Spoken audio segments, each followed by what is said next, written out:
Halo semuanya, perkenalkan saya Olen, calon guru penggerak Angkatan 11 Kabupaten Karimun, Kepulauan Riau. Nah, melalui video ini, saya akan membagikan hasil aksi nyata saya mengenai diseminasi membangun budaya positif di sekolah, tepatnya SD Swasta Metodis Karimun. Selamat menyimak melalui video berikut ini. Oke, shalom semuanya. Shalom. Hari ini terima kasih buat rekan-rekan semua yang sudah mau berkumpul. Di sini saya juga sebenarnya minta tolong karena ini sebenarnya tugas, tapi tugas ini ternyata untuk kebaikan kita semua. Sebenarnya saya mau ke teman-teman saya yang guru di Jakarta, tapi saya melihat baru di sini yang tahu di sini tentang ini, dan saya merasa kita butuh guru-guru baik di TK, di SD, walaupun kita juga di kantor, staff, semuanya butuh tentang ini, membangun budaya positif di sekolah kita. Jadi mohon waktunya sebentar aja, kita sama-sama mau diskusi di sini, kita mau kembali memikirkan tentang membangun budaya positif di sekolah. Nanti kita mau lihat bagian-bagian di dalamnya. Tapi sebelumnya kita mau berdoa terlebih dahulu. Ya, kita berdoa. Bapak yang baik, terima kasih buat kasih setia Tuhan. Dan pada hari ini kami memulai pembicaraan kami, Tuhan sertai dari awal hingga akhir. Dalam nama Tuhan Yesus kami berdoa. Amin. Baik, rekan-rekan sekalian, kita mau mulai. Nah, ada 3 pertanyaan nih buat kita semua. Teman-teman, rekan-rekan sekalian bisa lihat ya pertanyaan pertama. Setuju atau tidak setuju hukuman itu dapat mendisiplinkan anak? Setuju. Yang setuju angkat tangan. Oke, setuju bahwa hukuman mendisiplinkan anak. Oke, terima kasih. Lalu kedua, setuju atau tidak setuju pemberian hukuman dengan hal positif seperti membaca atau membersihkan halaman sekolah dapat meningkatkan disiplin anak? Setuju atau tidak setuju? Tidak setuju? Kalau untuk ranah sekolah kita nggak setuju. Jadi senang. Oke. Ada yang setuju nggak? Ada yang setuju? Gak apa-apa, di sini nggak ada benar, nggak ada salah ya. Kita sama-sama belajar. Gak ada yang setuju, gak ada yang tidak ya. Setujunya halaman jadi bersih, nggak setujunya anak-anak malah main-main. Oke. Ketiga, memberi penghargaan dapat meningkatkan motivasi belajar anak. Setuju atau tidak setuju? Yang setuju angkat tangan. Oke. Kita lihat nanti ya bagaimana hasilnya. Nah, hari ini pertama itu tentang disiplin positif dan nilai-nilai kebajikan universal atau kebajikan bersama. Coba sekarang saya mau kasih ini ke rekan-rekan semua.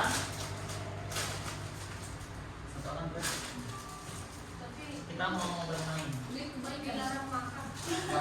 belum makan, jangan makan dulu. Itu makan apa, misotur? Makan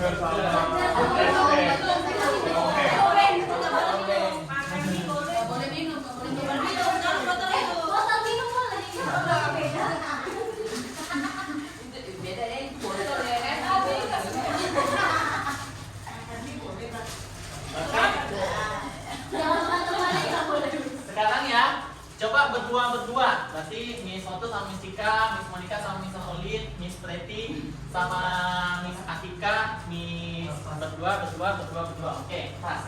Sekarang kita mau games pertama dulu. Coba orang pertama, misalnya Miss Desi. Kalian berdua kan? Orang pertama Miss Desi. Miss Desi kepalkan tangannya, dan di dalam ini sudah ada ininya, permennya. Dan Miss Puput harus berusaha mengambil. Orang kedua itu berusaha mengambil yang ada di tangannya. Kalau bisa berhasil berarti itu punya kalian. Contoh kalau melawan-lawan Iya.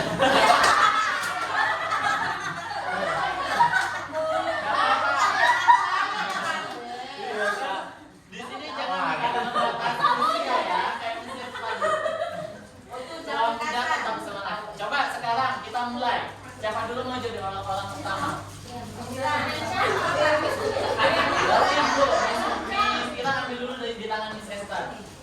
Berusaha ambil. Iya. Buka.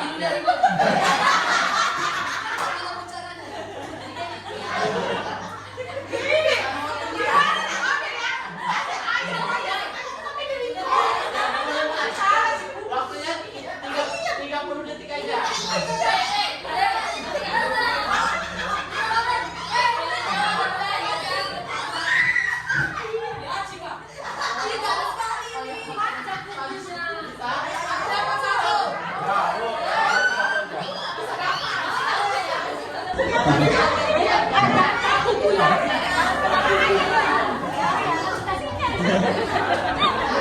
gantian.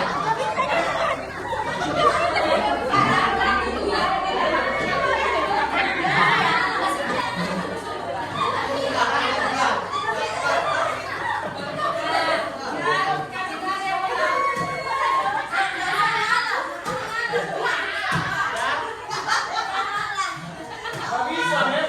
Oke.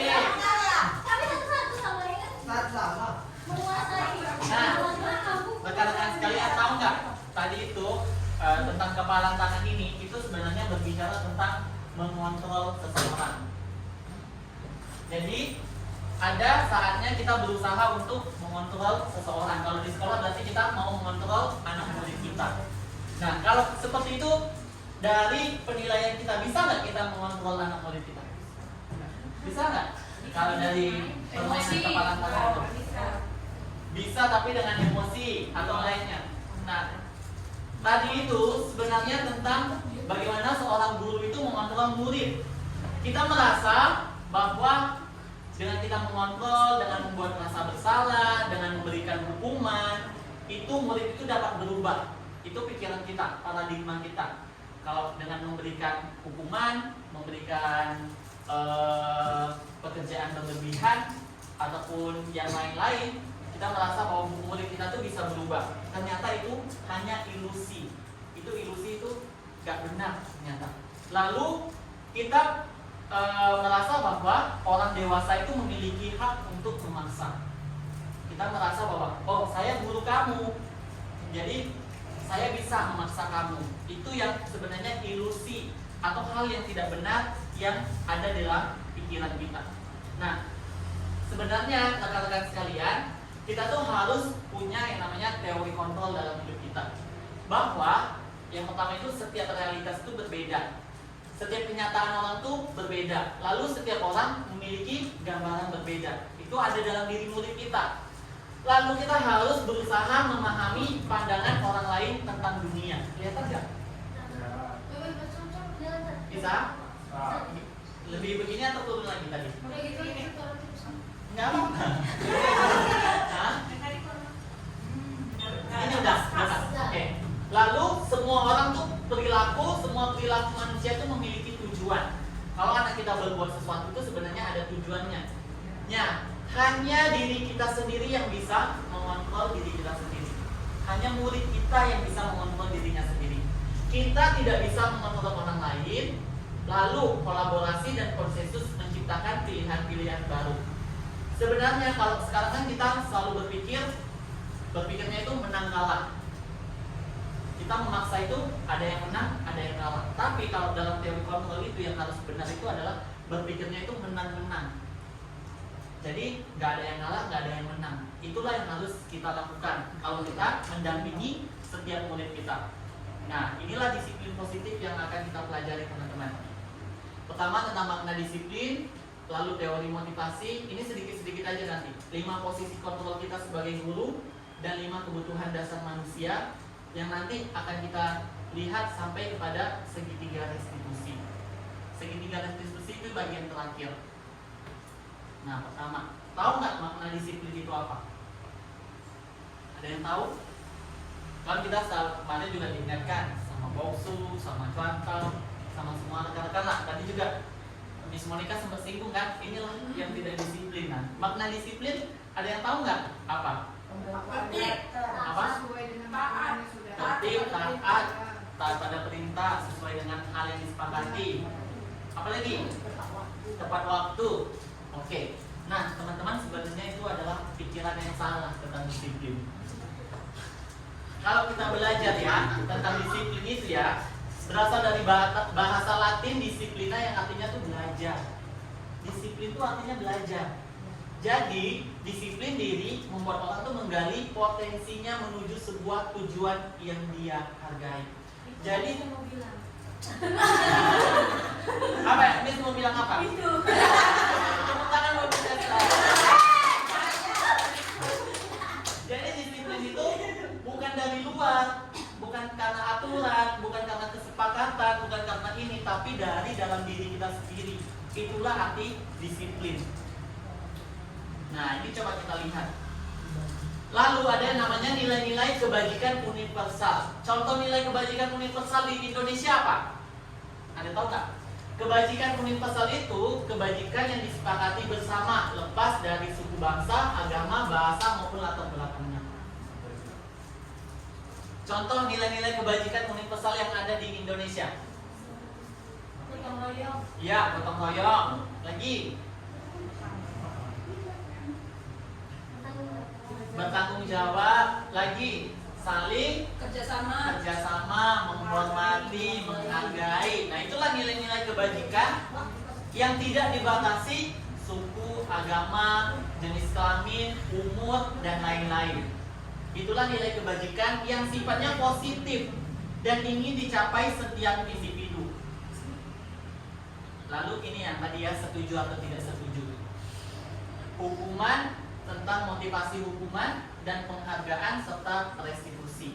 Kalau kita udah belajar tadi ya tentang teori kontrol dari pertanyaan 3 tadi, setuju nggak kalau hukuman itu bisa membuat anak menjadi disiplin? Tergantung hukumannya. Setuju nggak? Coba kita pikirkan lagi. Kalau membuat anak merasa bersalah itu bisa menjadikan dia disiplin. Setuju nggak? Nah, rekan-rekan sekalian, kalau kita melihat dalam ketika seseorang itu melakukan sesuatu itu ada 3 motivasi. Satu, untuk menghindari ketidaknyamanan atau hukuman. Yang dia selalu tanyakan adalah apa yang akan terjadi apabila saya tidak melakukannya. Berarti dia menghindari hukuman. Itu dari eksternal, dari luar dirinya. Lalu untuk mendapatkan imbalan atau penghargaan dari orang lain. Apa yang akan saya dapatkan apabila saya melakukannya? Itu tadi. Jadi setuju nggak kalau penghargaan itu bisa membuat anak-anak itu berubah? Setuju nggak? Nah, itu adalah motivasi eksternal, bukan dari dalam dirinya sendiri. Sebenarnya pemberian hukuman, pemberian penghargaan itu bukanlah cara yang tepat, bukanlah sebuah kebenaran untuk mendidik anak kita. Lalu yang ketiga, motivasi dia melakukan harusnya untuk menghargai diri sendiri. Akan menjadi orang seperti apa apabila saya melakukannya. Itulah yang harus kita tanamkan dalam diri murid kita.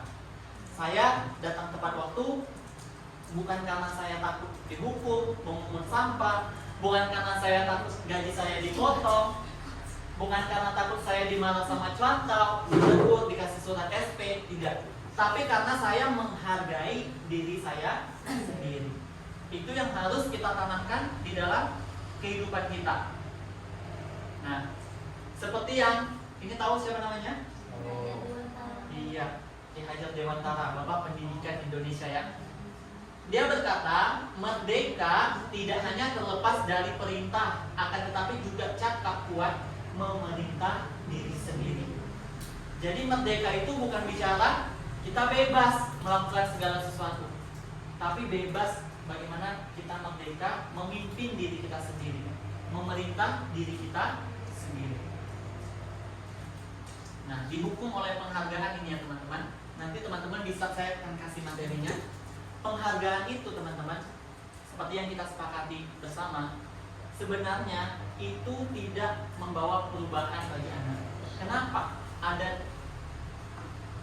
8 alasan mengapa penghargaan itu sama dengan menghukum. Penghargaan itu sama dengan menghukum. Kenapa? Karena dia itu hanya jangka pendek. Lalu penghargaan itu tidak efektif, kadang menimbulkan iri hati, kecemburuan. Lalu penghargaan merusak hubungan. Lalu penghargaan mengurangi ketepatan. Penghargaan menurunkan kualitas, mematikan kreativitas.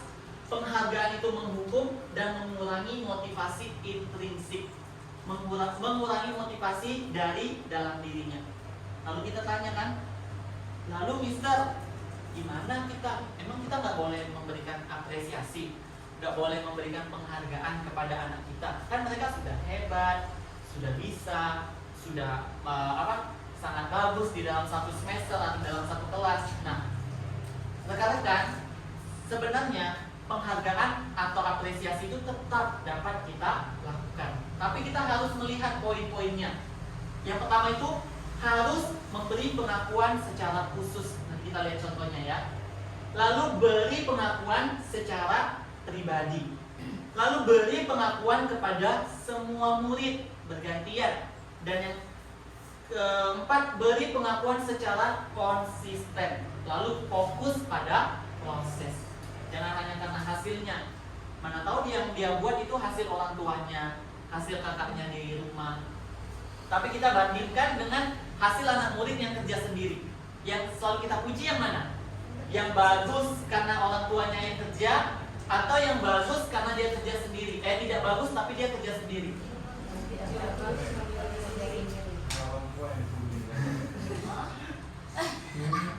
Itu berarti apresiasi yang salah. Nih, contoh pengakuan apresiasi yang benar ya teman-teman.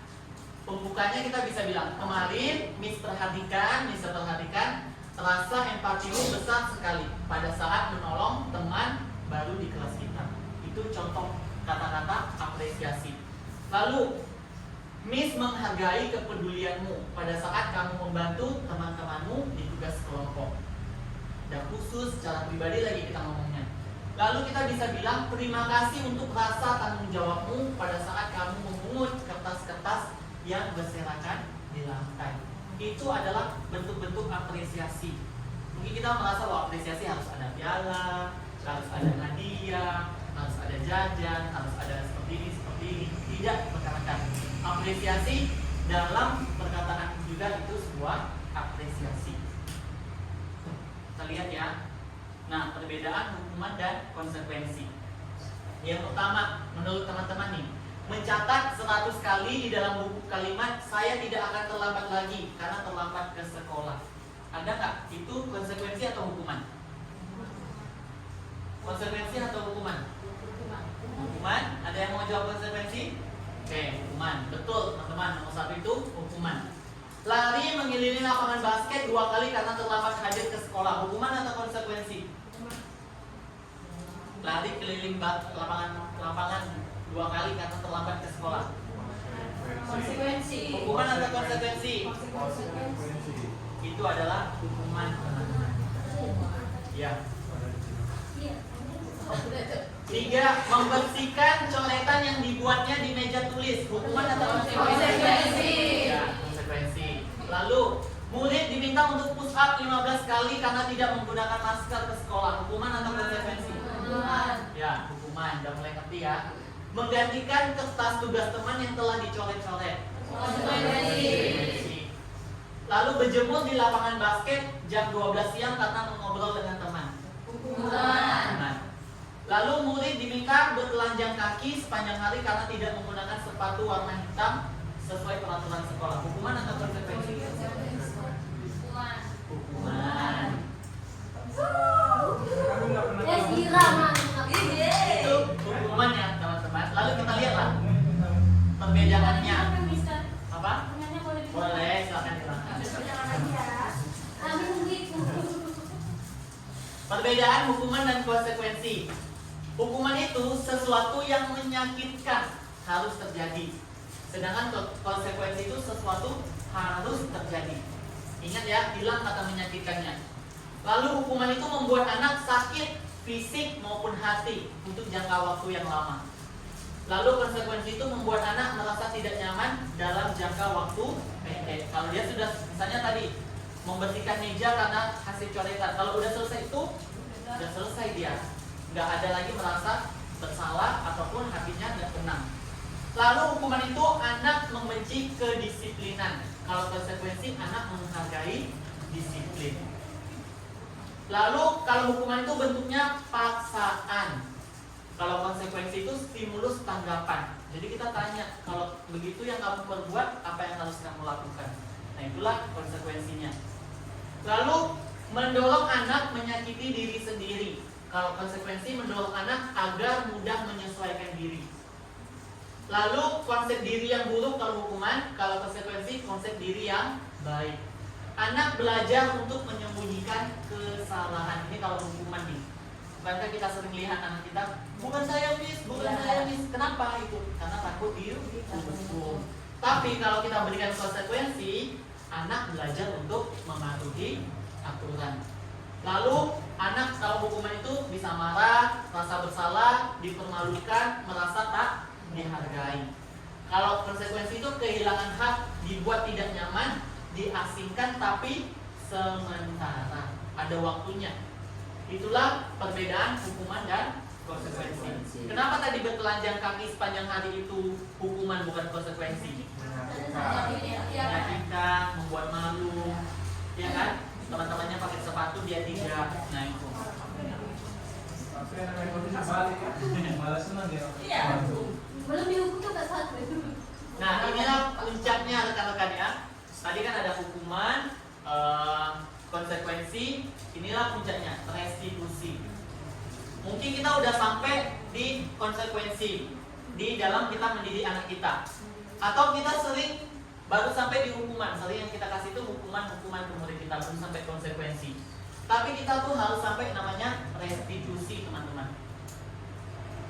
Restitusi itu proses menciptakan kondisi bagi murid untuk memperbaiki kesalahan mereka, sehingga mereka bisa kembali pada kelompok mereka dengan karakter yang lebih kuat. Restitusi juga proses kolaboratif yang mengajarkan murid untuk mencari solusi atas masalah dan membantu murid berpikir tentang orang seperti apa yang mereka inginkan dan bagaimana mereka harus memperlakukan orang lain. Inilah restitusi. Kalau konsekuensi itu berasal dari siapa? Misalnya kamu melakukan ini harus seperti ini. Itu dari kita kan, dari guru kan, dari pendidikan. Misalnya dia terlambat ke sekolah. Oh kamu harus membuang sampah. Oh kamu harus piket hari ini. Itu kan dari kita. Tapi kalau restitusi itu kita menggali dalam diri anak. Oh kamu terlambat ke sekolah. Apa yang bisa kamu lakukan untuk memperbaiki kesalahanmu? Jadi bukan kita lagi, tapi anak yang mencari solusinya. Itu restitusi. Nah ini bedanya. Hukuman itu identitas gagal. Sukses itu disiplin disebut. Ada konsekuensi, ada restitusi. Kadang-kadang konsekuensi kan memang harus terjadi. Misalnya dia memecahkan botol minum temannya. Konsekuensinya apa? Dia harus mengganti. Bukankah kita juga di sekolah kan konsekuensi kan kalau merusak barang sekolah harus mengganti, itu konsekuensinya kan. Nah kita juga harus sampai restitusi supaya apa? Masalah terpecahkan, murid bertanggung jawab, fokus pada pemecahan masalah dalam jangka waktu panjang, lalu bertanya pada murid apa yang kamu yakini, apa yang bisa kamu lakukan untuk memperbaiki masalah ini, dan murid akan menghormati dirinya dan orang lain. Jadi itu yang harus kita pelajari sama-sama sampai di situ teman-teman. Nah ciri-ciri restitusi itu bukan untuk menebus kesalahan, namun untuk belajar dari kesalahan, memperbaiki hubungan. Tawaran bukan paksaan. Menuntut untuk melihat ke dalam diri, mencari kebutuhan dasar yang mendasari tindakan, cara yang paling baik, fokus pada karakter bukan tindakan, fokus pada solusi, dan mengembalikan murid yang berbuat salah pada kelompoknya. Nah ini ya keyakinan kelas. Teman-teman di sekolah kita punya keyakinan sekolah enggak? Enggak, bukan agama, keyakinan di sekolah kita. Keyakinan sekolah atau keyakinan kelas itu dibuat berdasarkan kesepakatan kalau di kelas ya, guru dan murid. Ya, nanti kita lihat. Lalu pernyataan keyakinan kelas itu senantiasa dibuat dalam bentuk positif. Lalu jumlahnya tidak terlalu banyak, sekitar 3-7, tapi dipahami dan diingat oleh semua orang. Lalu dapat diterapkan di lingkungan, ditempel di kelas, direview kembali dari waktu ke waktu. Nah, coba kita lihat ya. Antara gambar 1 dan gambar 2, mana yang keyakinan kelas menurut teman-teman? Antara gambar ini dan ini, mana yang disebut keyakinan kelas? Yang kiri atau kanan? Yang sini. Kiri. Ini? Yang itu apa gitu? Siapa yang jawab kiri? Saya. Saya. Gak ada kan? Kiri, ini kiri. Saya. Ini kiri. Ini kiri. Keyakinan ya, Kak? Ya, kalau yang jawab kanan, keyakinan kelas mana? Yang menurutnya kanan. Kanan. Berarti saya. Lagu. Aku ini. Ini kanan. Oke. Tadi kan kita lihat ya, keyakinan kelas itu kata-katanya positif. Nah, kalau peraturan itu turun dari atas dan harus dipatuhi oleh orang yang di bawahnya. Kalau kita lihat, inilah disebut dengan keyakinan kelas. Kalau ini disebut peraturan. Peraturan siapa yang buat? Guru biasa kan? Ya kan? Guru yang buat. Lalu anak-anak dipaksa untuk melakukannya. Lalu kata-katanya itu selalu dalam bentuk perintah. Masuk kelas tepat waktu, tidak boleh membuang sampah sembarangan, tidak boleh berisik, tidak boleh berbicara di kelas, tidak boleh makan di kelas. Nah, kalau ini keyakinan atau peraturan? Peraturan. Setelah mendengar penyampaian materi saya tentang keyakinan kelas, mereka, guru-guru, dan tenaga kependidikan menonton video bagaimana keyakinan kelas itu bisa terbuat di dalam kelas. Video yang ditonton adalah video ketika saya mempraktekkan dan menerapkan membuat keyakinan kelas di kelas bersama anak-anak kelas 3 pada saat itu, dan mengubah kata-kata yang tidak positif menjadi positif dan akhirnya disepakati menjadi keyakinan bersama.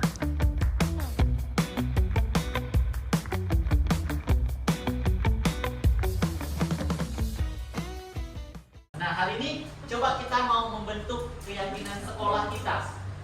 Ini langsung seperti langsung di brosur kayak langsung di itu yang Ya, langsung kita, nggak apa-apa. Nanti kita hitungkan sama-sama. Keyakinan sekolah apa ya? Ya, keyakinan sekolah bukan kelas ya. Di sekolah ini kita dalam antara kepala sekolah dan guru, apa yang harus kita lakukan bersama-sama, yang kita sepakati bersama-sama. langsung cetak spanduk. Jadi Satu orang satu aja. apa ya? Nanti kita diskusi sama-sama, kita hasilkan. Datang sewaktu.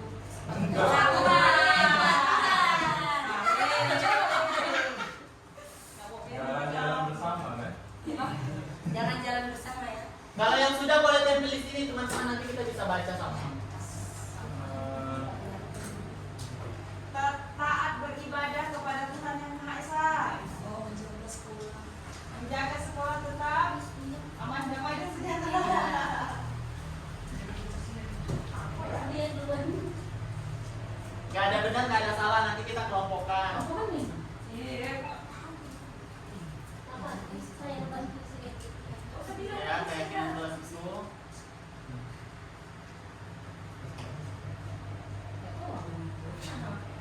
Tapi nggak ada yang pernah. Mau ditulis nama nggak? Tulis nama nggak?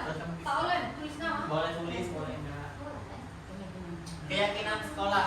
Teman-teman ini juga bisa praktek di kelas ya, sama murid-murid yang belum buat. Nah, buatlah kesepakatan. Kayaknya salah nih Kak. Nggak ada salah, nggak ada betul, buat aja. Nanti Ini dibilangin nanti kan dibahas kan? Iya. Ditempel. Iya, ditempel. Oh. Iya kan? Mana contohnya? Ini siapa? Saya. Tadi. Oh, pakai nama ya? Pakai nama. Biar kok, kalau sih biar mana tahu sentuhin boleh bisa kosong aja.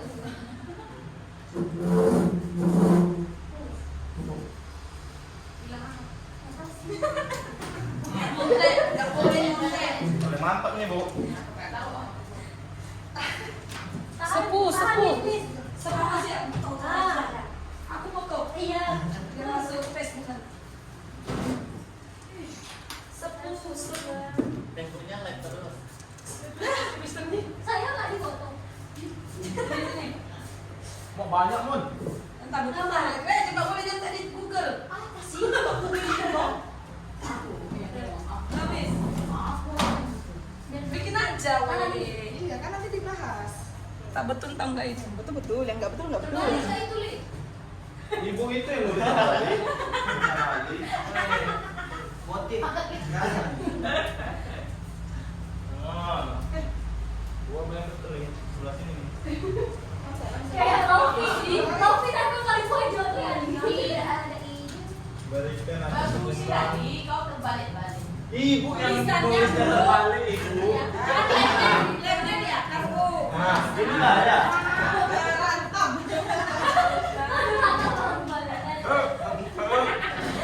Nggak ini mungkin. Macam mana? Nggak ada itu orang habis lah motongnya kayak mana dalam ini. Kan bisa nih. Motongnya dia. Enggak bisa, itu snake note. Ibu anak dengeran lain sini. Boleh. Atur play. Siapa yang bikin lu Karena dia sedang pandai tulis. Itu. Bawa lebar nih. Suka dia meliuk soalnya. Dia liuk. Apa ya? Ada itu nggak tahu. Iya. Dalam mobil nih.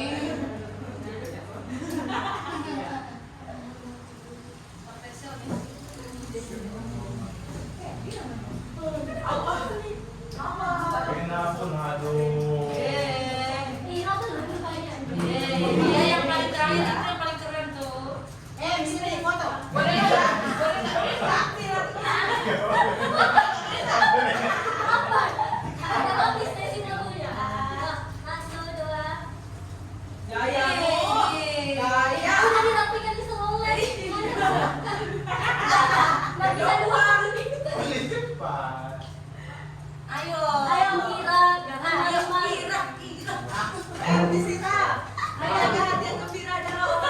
Betul. Ayo Ira. Sejawat. Sejawat. Sejawat. Otak rest of five. Anda punya satu lagi.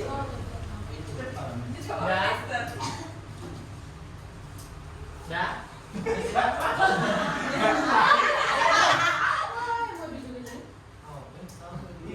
Di sini ayo. Ayo benar. Benar. Apa yang benar? Aku mau sampai ke tangan. Dari sebanyak-banyak kita ini, keyakinan sekolah yang rekan-rekan buat cuma dua kategorinya. Siapa? Desi Sumbi. Tidak, dua kategorinya. Sisanya ini semua sama sebenarnya isinya. Nah, intinya. Intinya sama. Kalau ini tentang menjaga kebersihan, menjaga kebersihan, menjaga kebersihan. 3 orang ini. Ini tentang menjaga kebersihan. 1, 2, 3, 4, 5, 10 orang ini tentang ini semua tentang menghargai dan menghormati sesama. Jadi keyakinan beda. Ya.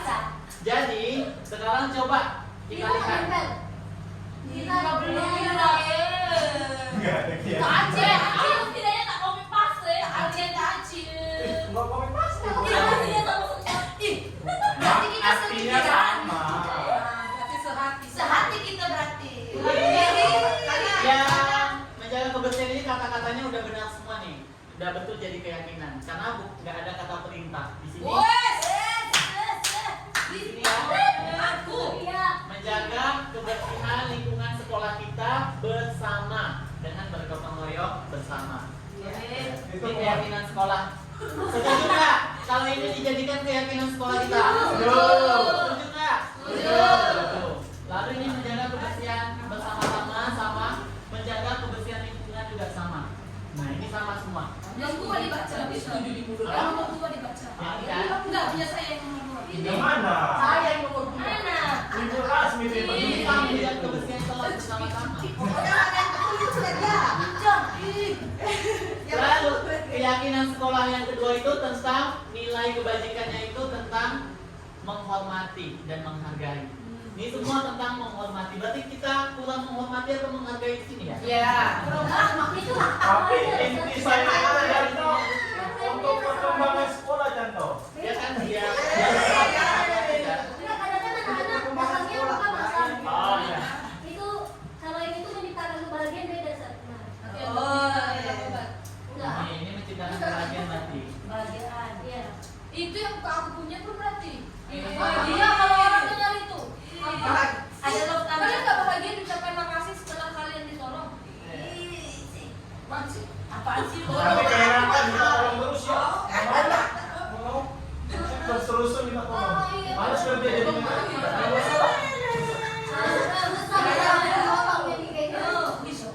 Tolong Mi. Mi tolong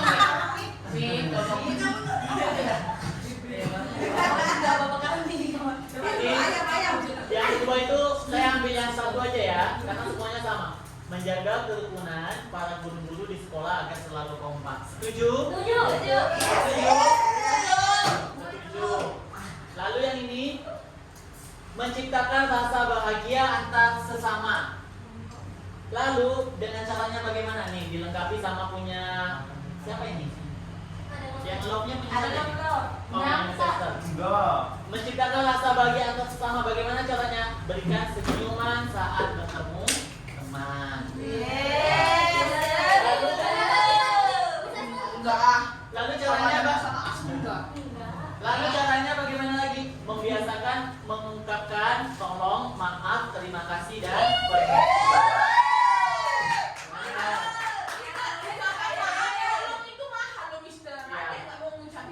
Makanya kita jadikan ini keyakinan. Mulai besok sudah kita terapkan. Karena ini kesepakatan bersama. Nah, Miss kan udah tua dan sakit gigi. Tapi masih ada lah contoh yang kata maaf itu belum diterapkan di sekolah kita. Ya, makanya kan ini kita sudah buat keyakinan sekolah Metodis Karimun. Lalu yang terakhir ini, saya harus lihat nih ini keyakinan apa? Karena ini tentang keyakinan untuk mengupgrade diri. Oh iya, Diri kita lagi mengupgrade. ini mau mengembangkan diri. Tadi sih aku lagi. Dia ini punya Miss Desi Siombing. Cuman kata-katanya belum menjadi sebuah keyakinan karena ini masih Imbauan. Ya, imbauan. Kita nggak milih untuk diri sendiri kan? Iya. Kita sekolah. Iya, sekolah. Nggak masuk berarti. Tapi ini bisa kita terapkan untuk diri kita semua. Karena ini baik. Kata Miss Desi Siombing percaya bahwa pendidikan itu tidak hanya tentang pencapaian akademis, tapi juga mencakup pengembangan karakter, kreativitas, dan potensi diri. Berarti ini kebajikannya tentang pengembangan diri, potensi diri. Jadi kalau diubah jadi keyakinan sekolah, kata-katanya bagusnya seperti apa? Belajar sepanjang hayat. Ya. Menjadi guru yang baik. Ramah. Jadi selama ini nggak baik. Belajar sama ini. Kurang baik. Menerapkan belajar sepanjang hayat. Kan mengupgrade diri. Iya, kan mengupgrade. Iya. Apa astaga? Menjadi guru yang mau terus bertumbuh dan berkembang ya. Berarti cuma 4 kita. 1, 2, 3, cuma 4. Cukup lah, jangan banyak-banyak nanti tidak kita lakukan. Dia sedikit atau yang untuk dilaksanakan. Iya. Kesini tolong di sana. Golden itu. Golden ticket. Golden ticket. Jadi keyakinan sekolah kita itu yang pertama menjaga kebersihan lingkungan sekolah kita dengan cara bergotong royong dan menjaganya bersama-sama. Lalu yang kedua menjaga kerukunan bersama dengan sikap menghargai dan menghormati. Lalu yang ketiga menciptakan rasa bahagia dengan selalu memberikan senyuman, salam, 5S ya. Ya. Apa aja 5S? Senyum.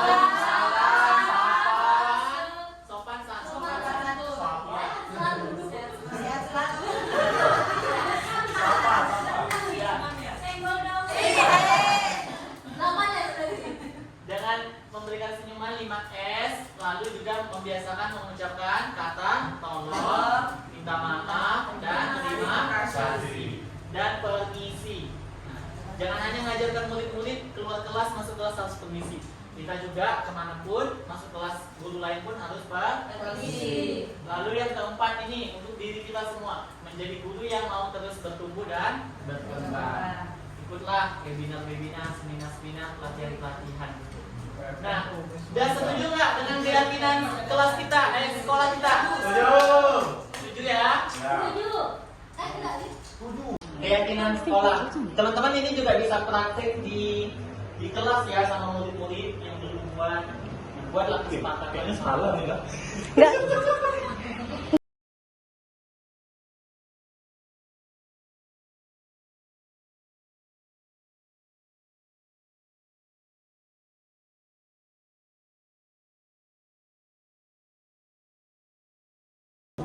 Nah, teman-teman tahu nggak kalau anak-anak kita itu kalau dia berbuat sesuatu ulah gitu di sekolah kita itu ternyata ada kebutuhan yang tidak mereka terpenuhi.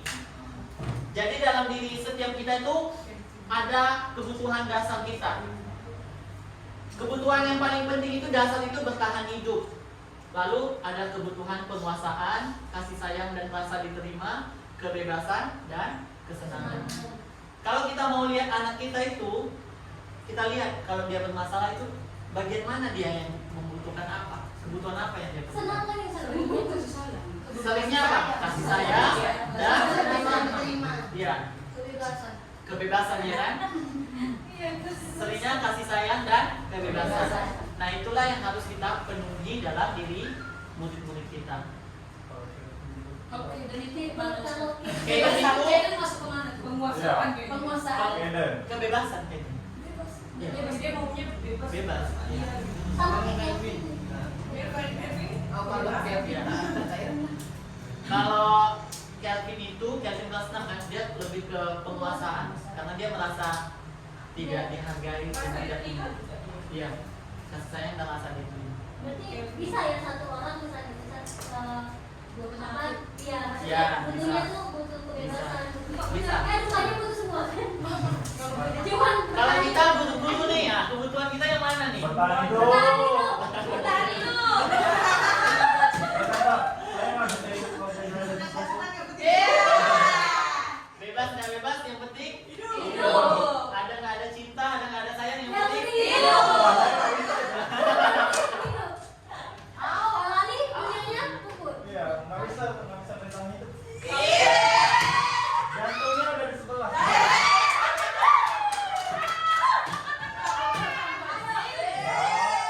Duklat sih. bela beli gamis puput. Biasa yang tadi ngomong itu bohong. Kakak dia sering dibohongin. Hampir setiap hari. Hampir setiap hari. Lalu saat kita mengatasi anak-anak kita yang bermasalah, kan sering kan? Anak kita berbuat ulah, sering. Nah, ada 5 posisi kontrol yang sering kita lakukan. Yang pertama itu kita sebagai penghukum. Yang kedua itu sebagai pembuat rasa bersalah. Yang ketiga itu teman. Yang keempat itu pemantau. Yang kelima itu manajer. Kalau penghukum, saya selalu lihat ya apa yang kita perbuat, menghardik, menunjuk-nunjuk, menyakiti, menyindir. Kalau kamu tidak melakukannya, awas ya. Tuh, kalau pembuat rasa bersalah, berceramah dan mengatakan seharusnya ibu kecewa. Kamu seharusnya sudah tahu ya, ibu lelah sekali mengatakannya, ibu stres. Kalau merasa diberkati lah orang. Kalau sebagai teman, membuatkan alasan-alasan untuk muridnya. Ayolah lakukan demi ibu, demi miss. Masa kamu tidak mau? Ingat, tidak miss pernah bantu. Atau pemantau, menghitung dan mengukur apa peraturannya. Kita bertanya kepada anak kita. Lalu kalau manajer itu mengajukan pertanyaan, apa yang kita yakini, apa yang bisa kamu kerjakan untuk memperbaiki masalah ini. Seringnya kita dari 5 ini, yang mana kita berada di posisi mana? Penghukum, pembuat rasa bersalah, teman, pemantau atau manajer. Kalau saya tergantung. Kalau saya tergantung. Kalau misalnya anak itu bisa jadi teman, kita pakai teman. Kalau misalnya ya, setiap anak punya. Sesuai anaknya. Ya sesuai kita lihat anak itu maunya gimana. Kalau saya jujur seringnya membuat rasa bersalah. Menyesal. Kelas 1 sampai 5 itu seringnya membuat rasa bersalah. Kalau kelas 6 lebih ke teman, karena mereka udah lebih dewasa, lebih itu bisa diajak teman. Kalau Nah, sama Tian saya pendukung. sama penghukum. Nah, Nah, kalau Christian. itu Sama si Eden saya jadi teman. Oh, kalau Mas Memo tadi. Nah, rekan-rekan, kalau penghukum pembuat rasa bersalah itu identitas gagal. Itu masih kita di tahap yang belum selesai. Kalau sebagai teman dan pemantau itu berhasil sukses. Tapi kita perlu terus memantau, mengontrol anak kita karena mereka harus terus didorong dari luar. Tapi kalau sebagai manajer itu dari diri anak-anak. Kita tanya ke anak-anak kita, kamu kalau sudah tahu seperti ini, apa yang bisa kamu perbaiki? Bagaimana? Cuman kadang kan jujur aja, kita udah di kelas ngajar, tiba-tiba buat masalah, pikiran kita banyak. Seringkali kita apa? Kalau nggak menghukum ya membuat rasa bersalah kan.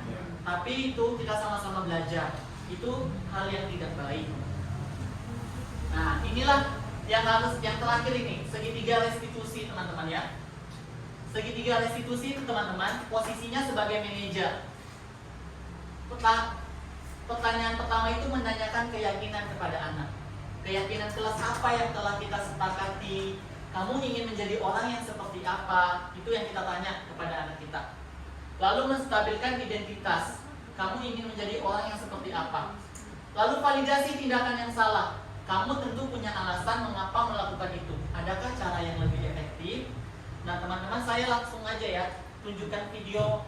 Ini video praktek saya sama anak kelas 6 tentang segitiga restitusi. Teman-teman nanti lihat tanggapan murid kalau kita mempraktekkan segitiga restitusi ini. Ini tugas kemarin, tapi saya praktekkan.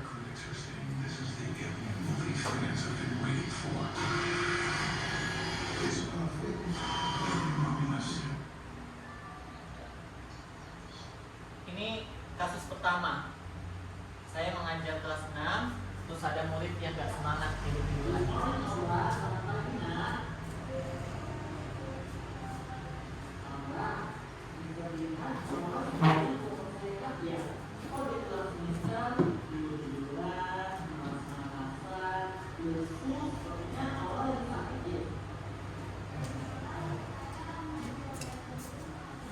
Ini terakhir teman-teman ya.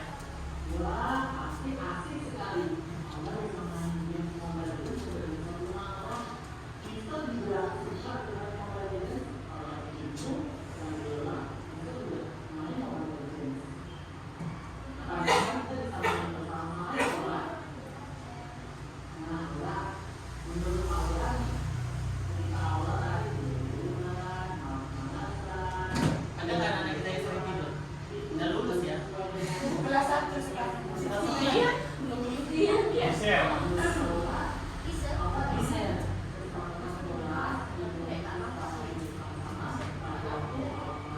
Berapa kali nggak ada nama bisa? Balik kampung kan? Dia beli masih.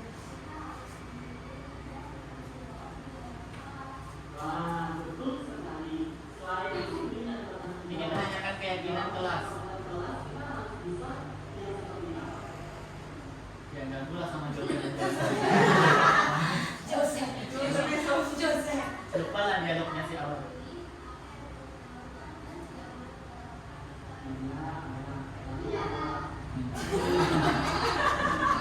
Yang trio tuh, ada trio di sana itu.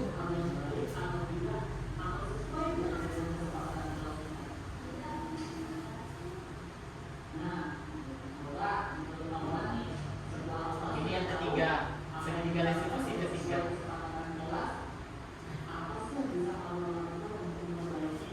Kita menanyakan kepada anak.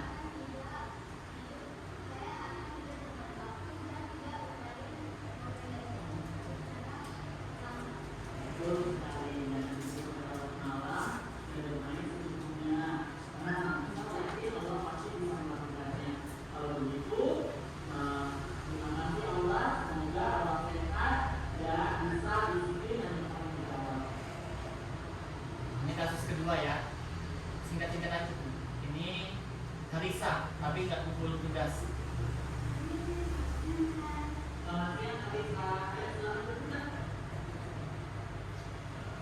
Nanti dengarlah ocehan mereka coba.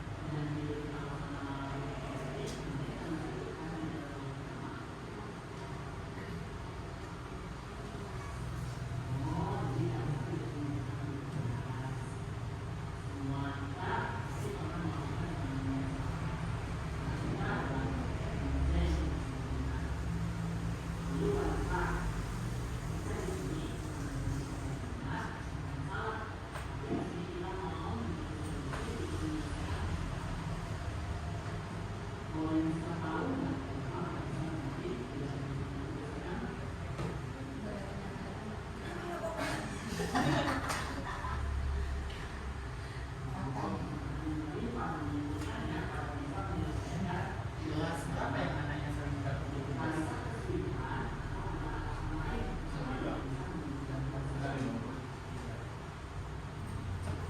Ya kelas 3 ada beberapa.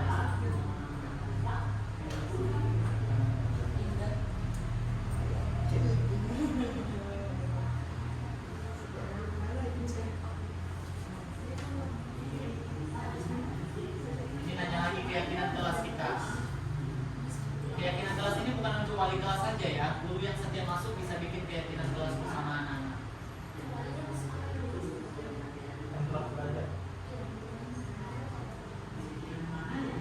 Jangan gunakan kata tidak boleh atau dilarang. Itu bukan positif.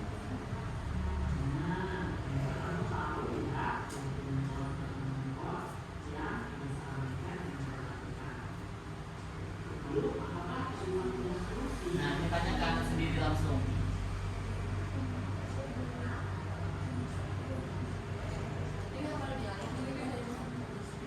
Silakan, kami diskusi sama-sama.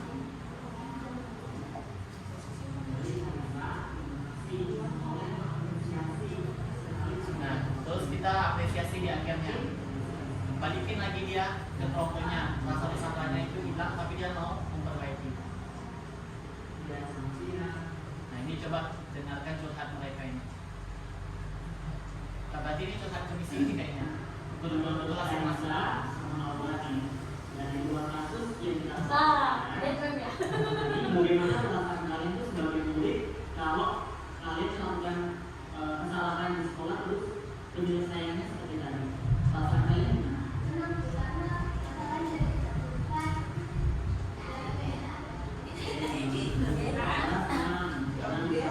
masalah dengan cepat dan pulang gitu ya. Mudah gitu ya. Kalau Kalita, Kami sadar kami dan udah kesulitan. sadar. Terus kedua, kalau ini praktek yang tadi kita praktekkan bisa nggak diterapkan di sekolah menurut kalian? Bisa.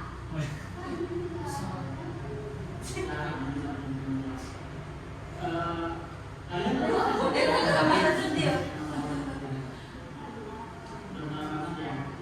Berharap banget mereka. pengharapan itu kenapa kalian berharap supaya semua guru bisa menerapkan ini?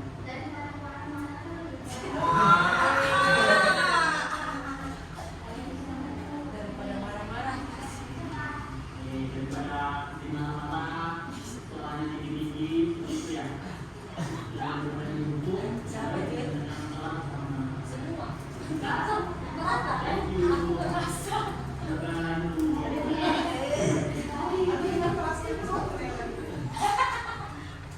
Nah, itu curhat mereka teman-teman ya. Saya kalau lihat tanggapan itu nggak ada setting-settingan, tapi langsung curhat dari anak-anak kita. Jadi, nah itulah segitiga restitusi tadi yang harus kita terapkan semua. Mungkin susah, memang susah, saya akui dengan segala aktivitas kita, bertemu macam-macam model anak kita. Saya pun kadang angkat tangan sampai mau angkat kepala gitu kan. Ya copot aja dulu, tapi itulah yang harus kita lakukan. 3 hal ini teman-teman, menstabilkan identitas, kita berkata berbuat salah itu manusiawi. Harus kita akui, kita pun pernah berbuat salah kan. Itulah yang harus kita bilang ke murid kita. Gak apa-apa, berbuat salah itu manusiawi. Terus kita pasti bisa menyelesaikan permasalahan ini. Kita gak cari yang benar, gak cari yang salah, tapi kita mencari solusi. Itu menstabilkan identitas supaya anak gak takut. Lalu validasi kebutuhan. Kita tanya sama mereka. Membantu murid mengenali basic atau kebutuhan yang dia penuhi. Untuk mendapat kebutuhan tanpa harus memukul. Kita tanya bagaimana yang dia lakukan itu bisa dia perbaiki ke depannya. Terus kita tanya mengapa itu terjadi. Kan pasti ada alasannya. Jadi di posisi tunggal itu segala perilaku ada tujuan. Nah, mereka lakukan kesalahan pun ada tujuannya. Misalnya memukul teman. Tujuannya apa? Karena dia mau mendefense diri, gitu kan? Menjaga dirinya. Baru yang terakhir menanyakan keyakinan kelas kita. Tanyakan. Makanya kalau yang belum buat keyakinan kelas, anak-anak TK pun bisa. Buatlah seperti ini. Keyakinan kelas, suruh mereka sebutkan, kita tulis. Kalau yang belum bisa nulis, sebutkan sama-sama, sepakati bersama-sama, buat tempel di kelas. Buat di Canva itu kan mudah kan sekarang kan. Print, tempel di kelas, atau dengan gambar-gambar kita tempel di kelas. Lalu itulah yang kita sepakati bersama-sama. Nah, itulah yang perlu kita terapkan di sekolah kita. Budaya positif teman-teman, supaya sekolah kita, kelas kita jadi lebih baik. Saya berharap kita bisa sampai yang namanya posisi manajer, gak hanya sebagai pembuat rasa bersalah atau penghukum. Tapi kalau kita kesusahan dalam waktu, kita itu posisinya paling tidak apa? Pemantau. Kalau kita sebagai guru kesibukan kita banyak, posisi kita pemantau. Kalau memang kita ada punya waktu luang, baru posisi manajer. Dari ini ada yang mau ditanyakan tidak? Yang mau bertanya? Berarti setelah kita buat tidak boleh kita buat itu kan tidak boleh ada hukum. Nah, kalau mereka melanggar berarti solusinya minta mereka yang mencari. Nah, pertama kita bisa juga menambahkan kalau berbuat ini konsekuensinya apa? Kesepakatan bersama. Berarti setelah kita bikin kesepakatan keyakinan kelas itu, kita minta mereka untuk diskusi lagi tentang konsekuensi dari apa namanya tadi keyakinan kelas. Keyakinan bersama-sama. Misalnya melanggar gitu kan, apa konsekuensinya? Tapi dengan kesepakatan bersama. Bisa juga buat konsekuensi dan solusi. Jadi solusi pun kadang anak kan tidak bisa berpikir ya, seperti kita orang dewasa bisa mencari solusi langsung. Kita bisa mengajak mereka berdiskusi. Kalau kita misalnya buang sampah sembarangan, solusinya apa? Memungut kembali sampah yang dibuang, gitu kan? Begitu. Ada lagi yang mau ditanya? Ya. Ini contohnya seperti kelas saya kan. Jadi saya bilang kesepakatan contohnya kalau dalam waktu 5 kali anak itu tidak ada kumpulkan tugas, orang tuanya dipanggil. Apakah contohnya saya tanya sekali, apakah kesepakatan itu bagus apa tidak? Jadi saya gini kan, ketika nanti contohnya kayak si Jevan, si Indah, udah lebih dari 5 kali mereka. Jadi anak-anak itu menuntut, Miss bilang sampai 5 kali panggil orang tua, sampai sekarang orang tuanya nggak dipanggil. Jadi saya gini kan, masa dalam hal kecil harus panggil orang tua. Jadi saya jadi kayak merasa kebingungan sendiri dari kesepakatannya. Berarti kesepakatan kelas itu kan tadi di terakhir itu kan direview dan diganti bila perlu. Jadi di situ Miss melihat itu nggak efektif dan seharusnya nggak sampai ke situ kan, Miss bisa ganti. Bisa saja akan dihubungi orang tuanya melalui telepon atau akan dikabari ke orang tuanya gitu. Mungkin satu masukan dari misalnya kita udah ngomong ke anak, terus kalau kita akan telepon orang tuanya. Jadi kalau seandainya kita ini dulu tidak melakukan itu, mungkin kan dia sama mereka. Jadi apapun yang kita omongin ke anak, besar kecilnya berarti mereka bisa nilai kita seperti apa. Jadi kalau sudah bilang telepon orang tua, ya mau karena itu kan kesepakatan sudah dibuat. Jadi ya telepon lah gitu. Walaupun nggak harus orang tuanya kesepakatan. berarti nggak apa-apa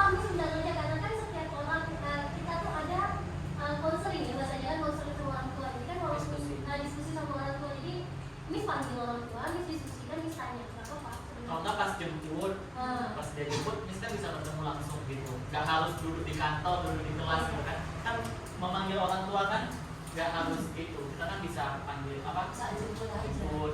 Misalnya Ida kalau dijemput kabarin Miss ya, Miss mau bicarakan paling 5 menit aja, tanyakan kenapa tugas nggak dibuat. Kita kan di situ paling kita tahu Bu tolong ingatin Ida ya sambil buat tugas, paling kan sebatas itu, tidak meminta orang tua menghukum atau apa gitu.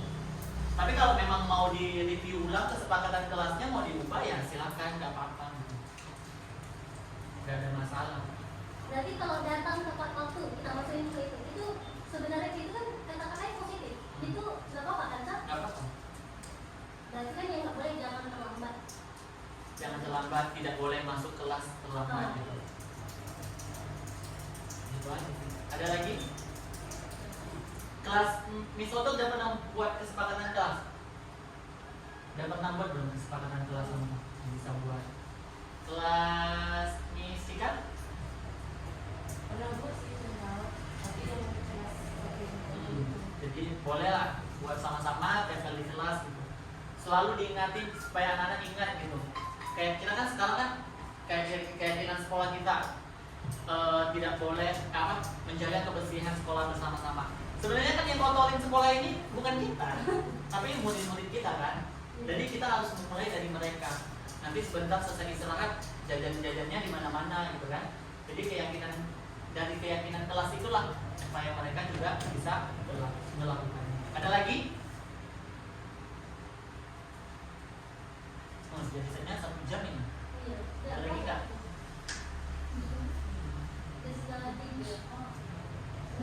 Ada lagi? Kalau nggak ada kita tutup. Dah? Kita tutup, kita berdoa ya. Bapak yang baik, terima kasih buat hari ini. Kami boleh sama-sama berdiskusi bersama dan kami boleh sama-sama Tuhan belajar tentang budaya positif dan kami juga bisa menyadari bahwa pentingnya kami terapkan di sekolah dan di kelas kami. Biarlah Tuhan pimpin setiap kami. Dalam nama Tuhan Yesus kami berdoa. Amin. Ini silakan.